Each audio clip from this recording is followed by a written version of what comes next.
Hello everyone, this is Crota giving you a shoutcast and game 2 in a series between Virus Sattini and Mouse Mana here on Lost Temple.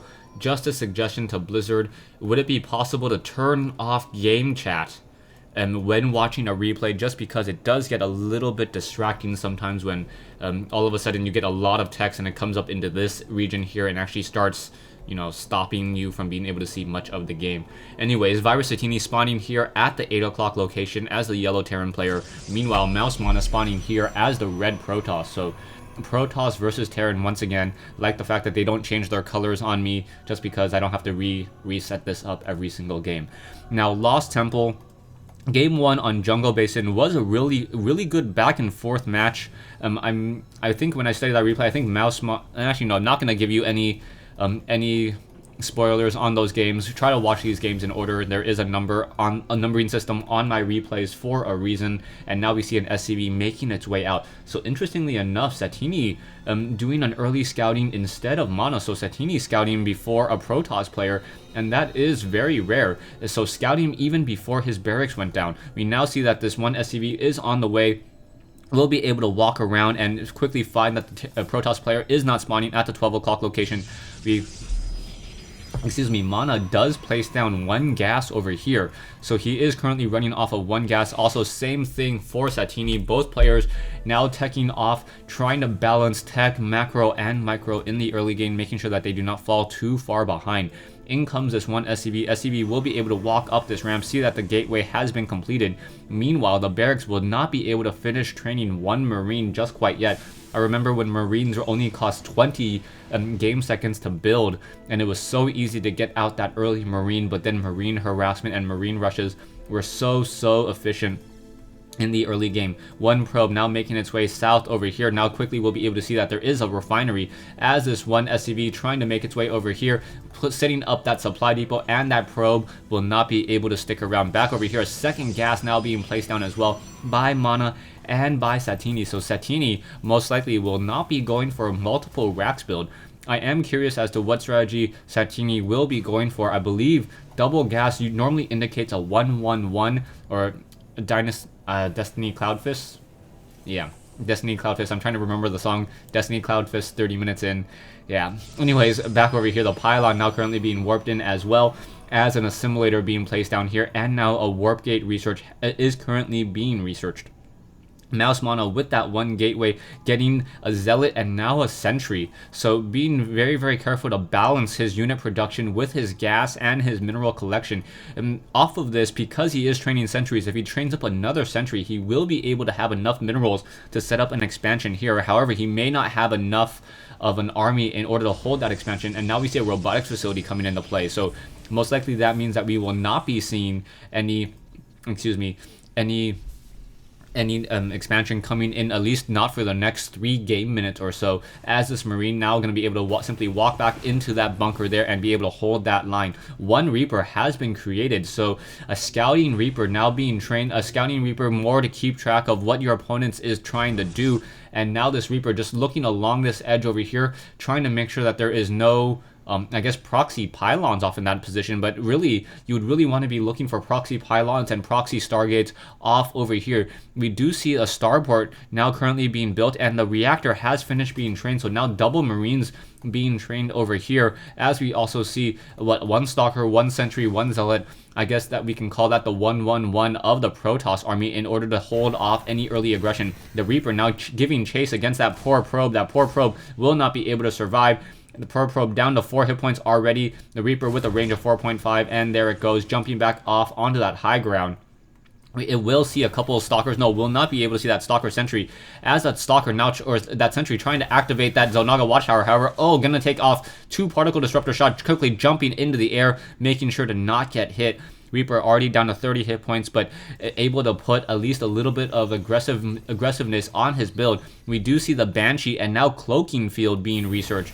So will Sattini be successful with these Banshees early on is a critical question. We now also see one SCV perhaps going to try to set up a missile turret on that front door, make sure no Dark Templars, no Void Rays, or no Cheese Play are going to be able to handle any aggression there, as one Hellion trying to move away from that Stalker. That Stalker it does move much slower than that Hellion. However, the Stalker does have a range of 6.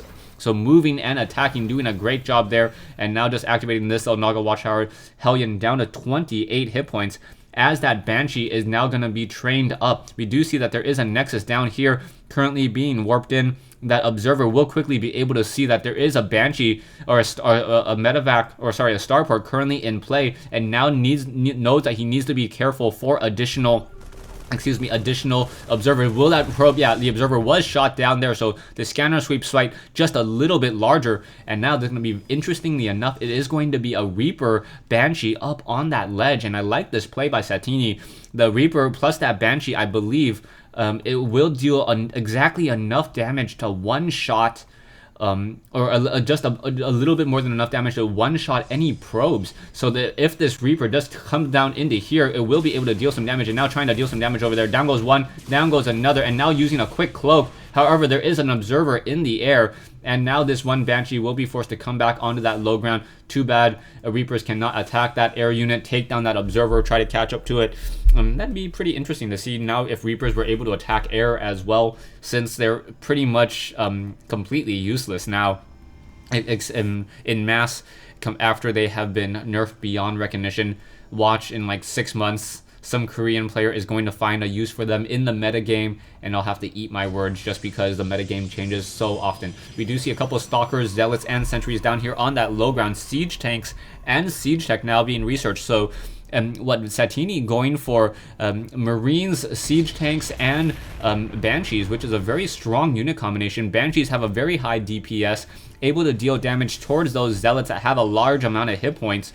And then those Siege Tanks are able to deal a lot of damage towards those Stalkers. Stalkers, if they try to focus down a Banshee, they tend to group together, which is exactly what Siege Tanks want. A very, very tight group of armored units in order to deal a lot of damage very, very quickly. Back over here, we do see that one Observer in the air, able to keep track of this one Reaper.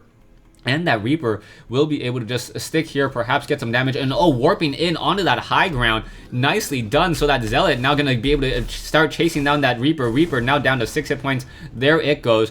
The Zealot does move much slower than that Reaper, but that Reaper needed to be microed in order for anything to really happen. 3 Banshees now coming in by Sattini. So Sattini moving out with 3 Banshees, also getting a Raven as well. I'm not quite sure how Sattini is able to even keep up with such low gas count. You can see Mouse is in such a dominant position so far, as now Banshees are on the move, doing a quick scanner sweep there. Sentries and Zealots on the move. Where is that Observer? Is the Observer in the air? No Observer that I can see. Now going after those, going after some of those units instead, being able to deal a lot of damage, trying to deny and trying to deny this gas over here. This gas may get taken down, as there are a lot of Zealots and Sentries moving around over here. Now going after some of those Zealots instead, now trying to get some damage onto those pylons, now pulling back once again. We do see that their Observer has arrived. The Observer getting there in just the nick of time, ensuring that not many probes were damaged. However, those Banshees were worth their weight just because they were able to disrupt the mining for a decent amount of time there. Sentries and Zealots now being massed over here. We do see the robotics facility coming online, and we also have these Banshees in the air. The Banshees do have, a faster DPS than those Vikings. So Banshees are a decent counter against Colossi if they are able to keep up within range and make sure that no Stalkers are able to shoot them down. Wow, we now see Sattini using a lot of energy on scanner sweep, so his economic advantage is pretty much nil at this point, as he does not have any mules whatsoever. We'll see how this affects the overall army composition. He is definitely behind both in minerals and in armies count so far. Siege Tanks now being built up here, and we do have one starport being placed down here, and now another barracks being placed here. So it is going to be a 4 racks build off of a double factory, and now a starport with another reactor. So this is going to be a lot of Vikings, I believe. A lot of Vikings and a lot of medevacs. The Banshees now coming around on that far side. Will they be able to get any damage dealt? We do see some Phoenixes coming in. Those Phoenixes are going to be able to deal a lot of damage very, very quickly. I believe a starport needs, or this pylon needs to get taken down. However, the Banshees are going to simply come in along this backside. There is one Observer already there. Quick cloak, doing a lot of damage towards that one Stalker. One Stalker down, a second Stalker now down as well, as a Phoenix is going to be able to come in and deal a lot of damage across those units. One Banshee down, 2 Banshees are now going to get taken down. All 3 are going to get cleaned up, as Sattini realized that he would not be able to run away from a Phoenix. That Phoenix moving so quickly, especially with an observer in the air, able to keep track of that. And those Phoenixes dealing 20 damage per shot. And now Mouse Mana also getting a Templar Archives. Most likely will be researching Psystorm. There we go. Colossi are already up. And now it's just going to be a slow aggression by Mouse Mana. Mouse Mana does have a stronger economy at this stage in the game. 1500. Also getting a Nexus over here. So this Nexus obviously will open up these gold mineral patches.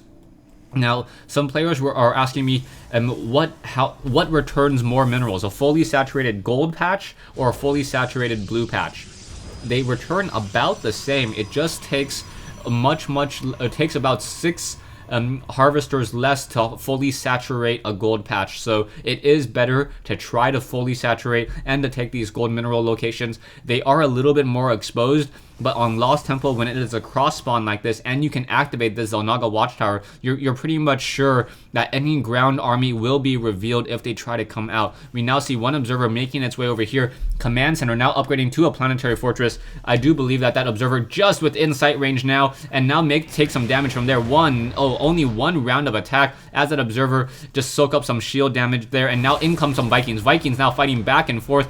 And Vikings in the air, Marines trying to get some damage, and point defense drone doing a great job, just intercepting so many of those attacks there, and another point defense drone now being placed down, so double point defense drones, and now the center location has pretty much been neutralized. However, there are no ghosts, and now in comes some Psystorm. Greatly well done here as those Vikings are now going to be able to shoot down massive number of those Colossi, so well done as those Vikings are going to be able to finish off those Colossi, but now the ground army simply not enough. There's not enough Marauders and Marines, and things are not looking good as Sattini now be retreating all the way home to try to get back into this game. We see a lot of production, but it will be quite some time before those units are completed.